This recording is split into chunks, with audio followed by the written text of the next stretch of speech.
Okay, so first of all, the issue of how diverse a country is. The data I present here come from the International Comparative Study of Ethnocultural Youth, which was a 13-nation study. And as part of that study, they looked at the impact of diversity and diversity policies on outcomes for immigrant youth. So the book was published in 2006, so these data are not the absolute most recent. But if you look at two things here, the percentage of immigrants within these various countries, and also the diversity index, you can see a lot of variation.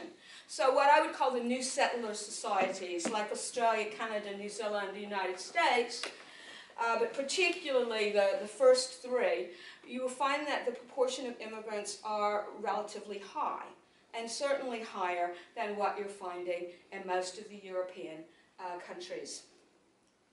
The diversity index, this is an index which was developed by Kimlicka at Queen's University, which is based upon things like the percentage of immigrants, but also the number of ethnic groups within a country, the number and diversity of languages spoken, and things like that. Positive numbers indicate higher levels of diversity. And again, you can see here, there is a tendency for the newer settler societies like Canada and New Zealand to have more diversity. In fact, New Zealand is one of the most diverse countries in the OECD. So we see a pattern here when you say, is a society multicultural? Well, if you're just talking about it in terms of population diversity, there is a lot of variation. And New Zealand does compare, I would say favorably, or certainly comes out as being more diverse than a number of these countries where multiculturalism has supposedly failed. But I think this is the simplest way of looking at of diversity. I think more importantly is, what about diversity policies? How does a nation deal with the issue of difference? This is a multicultural policy index which shows results from selected countries, the green bar representing 1980, the red 2000, and most recently the blue bars 2010.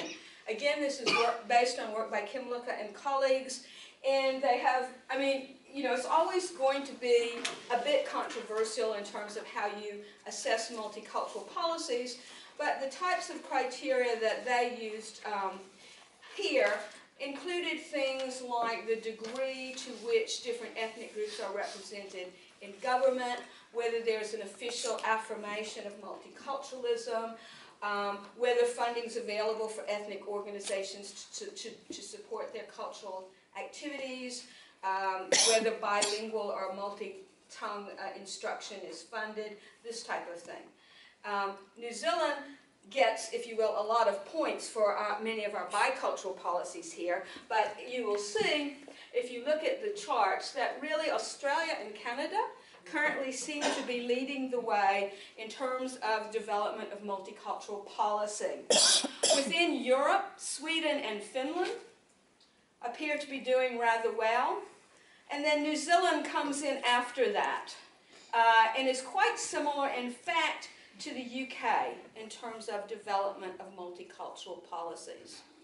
You will see France and Germany, again, two countries where multiculturalism has failed, don't really have the policies to support multiculturalism to begin with. You will also notice, I think with interest, the Netherlands has regressed. In 2010, they were doing reasonably well in terms of multicultural policies, but in 2000 they were doing relatively well. By 2010, they've gone backwards. Moving on from the policies, we have the issue of actually how we get on with each other, and the issue of valuing diversity, with this valuing of diversity being a prelude, really, or a necessary prerequisite for having a multicultural society.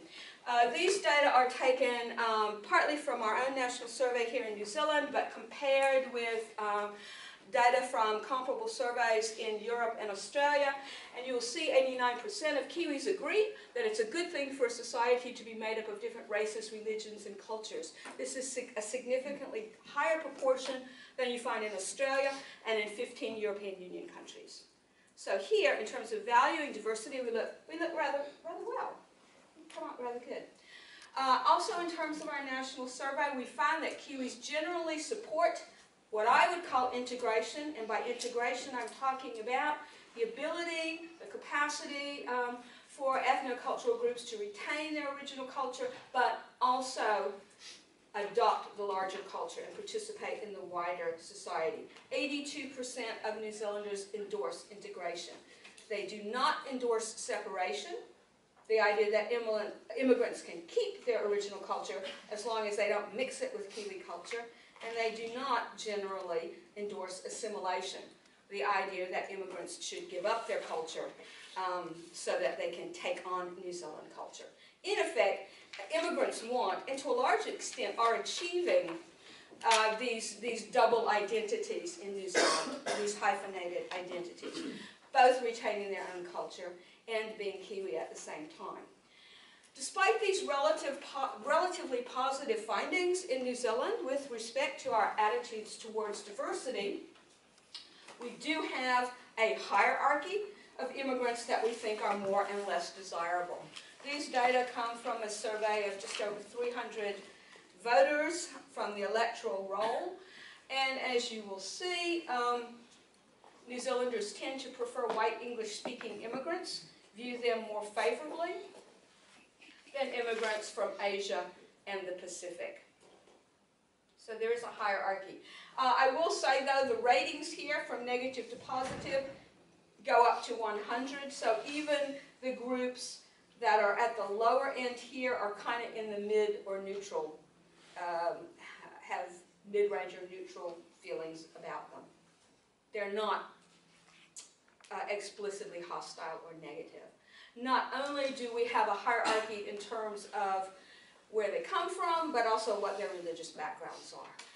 So you see Muslim immigrants are viewed as significantly less favorable than those who come from Judeo-Christian traditions and other Eastern religions. So this is a little bit about our response in New Zealand to valuing diversity, but how do we actually achieve a multicultural society?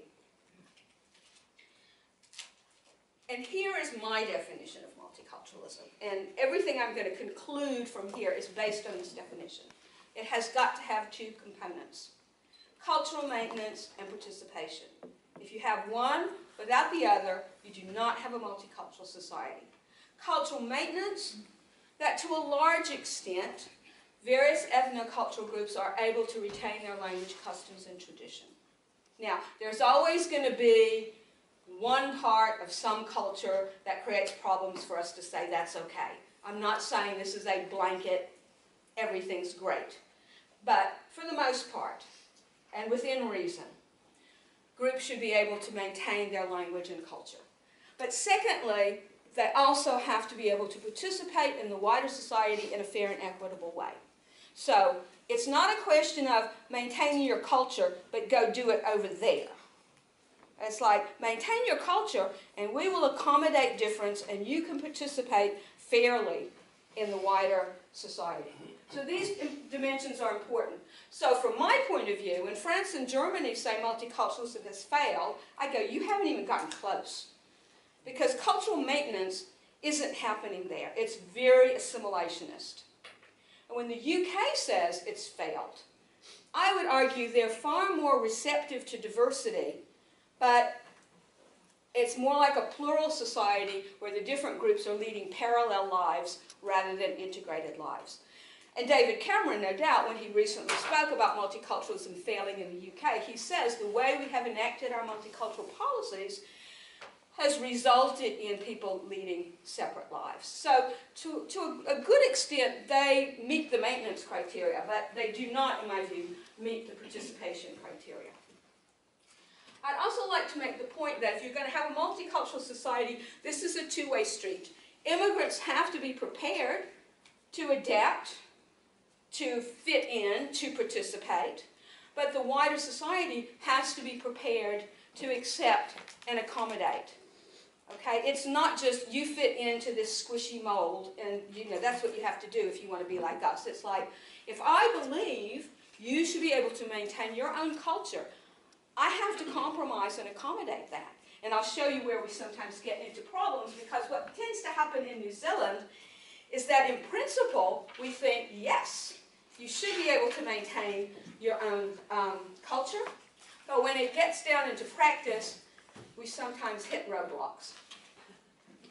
Okay, here's some comparative data about whether ethnic minorities should be given government assistance to maintain their culture. And you will see New Zealand compared to to some countries in Europe, including Germany and Britain, are slightly more likely to agree with that, but they only agree very mildly with that. Nonetheless, overall, I say New Zealanders would endorse the idea you should be able to maintain your culture. But what does that mean? If you're maintaining your culture, here are data from a survey we did, again, same survey with 300 voters. Yes, you should maintain your culture, but I don't want a mosque in my neighborhood. No. Yes, you should maintain your culture, but it's really not okay for you to wear a headscarf if you're Muslim. I don't really agree with that. And yes, you should maintain your culture, but if you want to pray during work time, you should get paid less. So there's no accommodation there. You see, 44% of people don't want a mosque in their neighborhood, and over half think you should be paid less if you want to pray while you're at work. So there's no, you can do this, and within reason, we can accommodate this. So we need to work a little bit more, I think, on the accommodation part of multiculturalism, and we also have to address equitable participation. So sometimes when we say New Zealand's doing fairly well compared to other countries, part of the issue is, are we doing well enough? So New Zealanders may be less likely to agree than people in France or in Sweden about immigrants taking jobs away from people born in the home country. On the other hand, if you look at unemployment rates between native-born and foreign-born, New Zealand doesn't compare very well here at all. In fact, the gaps in the unemployment rates between native and foreign-born people in New Zealand is at least as big as you find in France and Germany, and considerably larger than what you find in the UK. So here's something we need to be thinking about. That's even before you mention issues of social inequality in New Zealand, when we know that Māori and Pacific peoples are disadvantaged in terms of economic, education, and health outcomes. We know that there's also some disadvantage for our new Asian immigrants. You know, so when you talk about things like incomes and home ownership and the experience of discrimination, it's not a level playing field here in New Zealand. Not to suggest I know where it is, but okay, we have more work to do. Finally, my point is, I think it's time for rational discussion. I don't have the answers. I don't have a prescription to give you. It's like all we have to do is this, and we will have this multicultural society, and everything will be great. But I do think it's time we need to be talking about it, and we need to be talking about it in an informed way. And here, the media can play a very significant role. And I'd like to just show you two things, which I think are a striking contrast. This article in the Herald by Michael Fields, Ethnic Rights Advice Stuns Communities. Essentially, he starts off by saying that when the new Minister of Ethnic Affairs, Judith Collins, was briefed, she was told that various ethnic groups were pushing to have multicultural policies entrenched in any future New Zealand constitution, and also that they wanted to have their cultural rights enshrined in law. And the article then goes on to say, at the most extreme, multicultural policy, including legislation, could include the recognition of Sharia law. And then what are we going to do when people have multiple wives? And then in the same article, consults a constitutional expert who says, if we're setting up Sharia and special rules for certain people, does that mean a Muslim would not be persecuted under the, prosecuted under the Crimes Act for a second, third, or fourth wife? This, to me, is sensationalized, unbalanced, fear-mongering, anxiety-provoking media. Multiculturalism, oh my God, Sharia law. And the next thing we're going to all be getting our hands cut off if we, commit a burglary or something. This is not helpful to me. This is unbalanced and totally unhelpful. And then you can contrast this with the words of Mervyn Singham, who has been the director of ethnic affairs. And he's honest. He says, we are not so naive to think is that all we have to do is bring people together and expect them to adapt to each other. Multiculturalism is complex, and it has the potential for both disaster and opportunity. So, is it time to revisit our approach to diversity? And he goes on to say that the culture-blind approach, pretending that we're all the same, doesn't really work. We have to talk more about how we can recognize, accept, and accommodate difference. So I think Mervyn is a good place to end, because I think he is pleading that we have a look about revisiting our policies and practices. And I'd also just like to say, at our Center for Applied Cross-Cultural Research, we would love to hear your own views about multiculturalism. And we have a survey research ongoing right now. And if you would like to complete our survey, you can go to this address, which is our homepage, and we'd love to hear what you have to say about multiculturalism. So thank you very much for allowing me to set the scene.